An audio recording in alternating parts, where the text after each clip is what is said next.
భద్రాద్రి కొత్తగూడెం జిల్లా భద్రాచలంలో ఈరోజు కాంగ్రెస్ సీనియర్ నాయకులు వి హనుమంతరావు అధ్యక్షతన కోట్లాది మంది భక్తుల విశ్వాసానికి ప్రతీకగా నిలిచిన అయోధ్య శ్రీరామ మందిరానికి సంబంధించిన అవినీతి అవకతవకలను ఆరోపణలపై సమగ్ర విచారణ జరిపించాలని డిమాండ్ చేస్తూ తెలంగాణ రాష్ట్ర ప్రభుత్వ సలహాదారు వి హనుమంతరావు భద్రాచలం సీతారామచంద్రస్వామి వారి ఆలయ సమీపంలో మౌన దీక్ష చేపట్టారు. శ్రీరామ మందిర నిర్మాణం వంటి పవిత్ర కార్యక్రమానికి సంబంధించి వెలువడుతున్న అవినీతి అవకతవకల ఆరోపణలను సమగ్ర విచారణ సిబిఐ ద్వారా జరిపించాలని, వాస్తవాలను ప్రజల ముందుంచాలని, అవకతవకలను బాధ్యులుగా తేలితే వారిపై కఠిన చర్యలు తీసుకోవాలని డిమాండ్ చేశారు.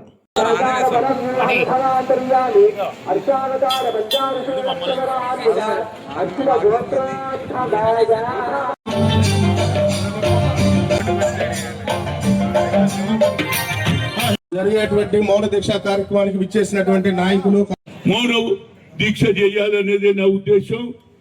ఎమ్మెల్యే గారు ఎప్పుడు పోయినా, జిల్లా ప్రెసిడెంట్ ఎప్పుడు పోయినా దర్శనం చేసుకొని వచ్చిన ఆ తర్వాత ఈ 30 నిమిషాల తర్వాత నేను మాట్లాడతా, ఎమ్మెల్యే గారు మాట్లాడతా, అందరు మాట్లాడతా. దయచేసి అందరు కూర్చొని ఇక్కడ నిలబడుతుంది, పోలీసు వాళ్ళు కూడా కూర్చోవాలి.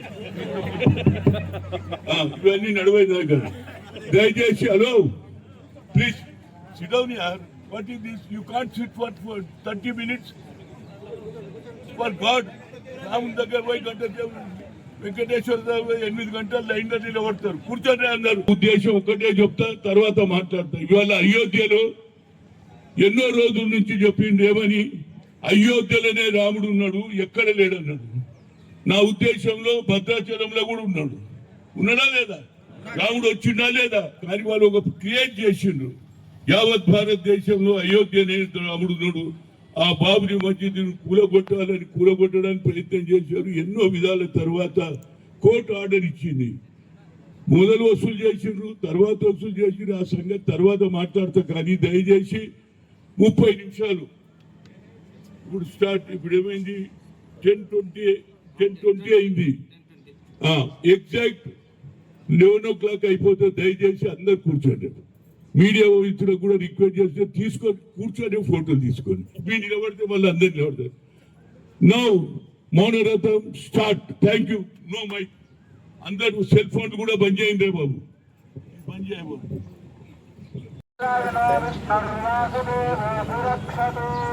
కళ్యాణ చేసిన ఉభయరాజు అందరికీ కూడా రక్షా సూత్రాలు ఇవ్వడం జరిగింది. పొరపాటున ఎవరికైనా తెలియజేయండి. మా అర్చక స్వామివారు ఇస్తారు. స్వయంగా స్వామివారికి వరపూజ కార్యక్రమం చేసినట్టుగా భావించండి. ముందుగా స్వామివారికి పాద ప్రక్షాళన, ఆభరణ సమర్పణ, బహువర్గ ప్రార్థన, రామనామం చేస్తూ జరిగేటువంటి వరపూజ జరిగించండి. ఉత్తరాగ్రం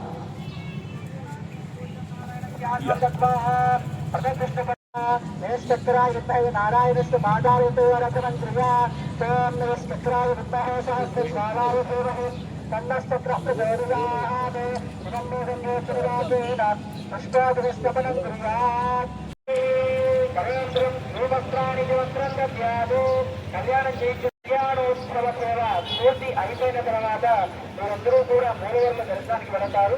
అలా వెళ్ళినప్పుడు అక్కడ సమర్పణ చేసి తగిన దర్శనం తీసుకోండి. మీ అందరి తరఫున ఇక్కడ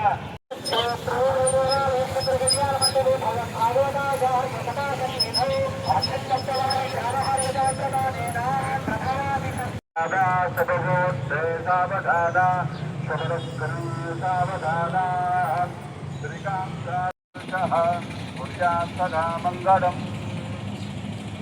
శ్రీరామానుజవట్టరాజ కథ గోపానంద సంకర్షణ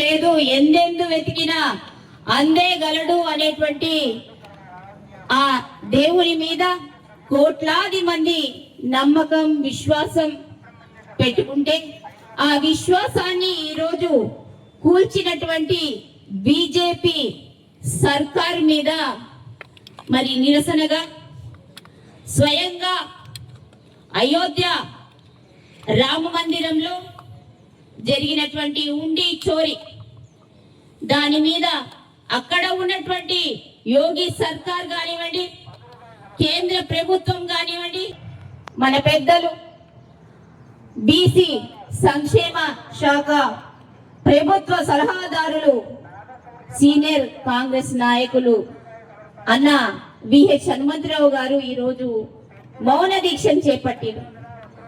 ఆ మౌన దీక్షని విజయవంతం చేయడానికి ఈరోజు కాంగ్రెస్ నాయకులు, కార్యకర్తలు ఇంతమంది రావడము, ప్రజలు, భక్తులు కూడా దీనికి సంఘీభావం తెలపడం చాలా సంతోషంగా ఉన్నది. మరి సిబిఐ విచారణ చేపట్టాలి అనేటువంటి మా అన్న విహెచ్ గారి పట్టుదల ఈ రోజు మౌన దీక్షకు శ్రీకారం చుట్టింది. వేరే క్వశ్చన్ ఏకుంది దయచేసి, ఎందుకంటే అయోధ్యకు రామునికి ఇంపార్టెన్స్ ఇచ్చినా, భద్రాచలంకి ఇంపార్టెన్స్ ఇచ్చినా, దీనికి భక్తి పెరగాలి. దేవుని మీదనే అన్యాయం జరిగింది, సిబిఐ ఎంక్వైరీ చేయాలి. దాని గురించి నేను 19వ తేదీ నాడు మౌన దీక్ష చేస్తున్న ఆడ కూడా హాఫ్ అన్ అవర్ కూర్చుంటా. దానికి తప్పనిసరిగా రాహుల్ గాంధీని, ప్రియాంక గాంధీని రమ్మని కోరుతున్నా. ఎందుకంటే దేశం మొత్తంలో ఇప్పుడు మేల్కొన్నాడు. నిన్నటి వరకు ఎవడు మాట్లాడలే. ఎప్పుడైతే మేము మొదలు పెట్టినామో ఇక కాంగ్రెస్ వాళ్ళు మొదలు పెడుతుండట, మళ్ళీ వాళ్ళకే అప్పచెప్తారట. డ్రగ్స్ దొంగలు వాళ్ళ కొత్తోళ్ళని అందరిని తీయాలి, అందరినీ జైల్లో పెట్టాలి. సిబిఐ ఎంక్వైరీ జరిగితేనే రామునికి సరైన న్యాయం జరుగుతుంది. భక్తుల సొమ్ము 10 పైసలు పెట్టి దేవునికి జమ చేస్తారు, గల్లా వేస్తారు, తీసుకుపోయి వేస్తారంటే 10 పేదవారి పైసలు దేవునికి పోయింది. ఆ పేద పైసలకి పోయింది. ఆ పేద పైసలతో ఇవాళ వెంకటేశ్వర స్వామి తిరుపతిలో హాస్పిటల్ కట్టిస్తున్నారు, స్కూల్ కట్టిస్తున్నా లేదా? అక్కడ ఏమి లేదు, అంతా తినేస్తున్నారు. కాబట్టి ఆ డబ్బులు వచ్చేస్తే ఉత్తరప్రదేశ్లో బడుగు బలైన వర్గాలకు కూడా చదువు వస్తుంది, అదేవిధంగా ఆరోగ్యం వస్తుంది, హాస్పిటల్స్ వస్తాయని. కనుక దాని మీద సిబిఐ ఎంక్వైరీ జరిగే వరకు నా పోరాటం కొనసాగుతుంది.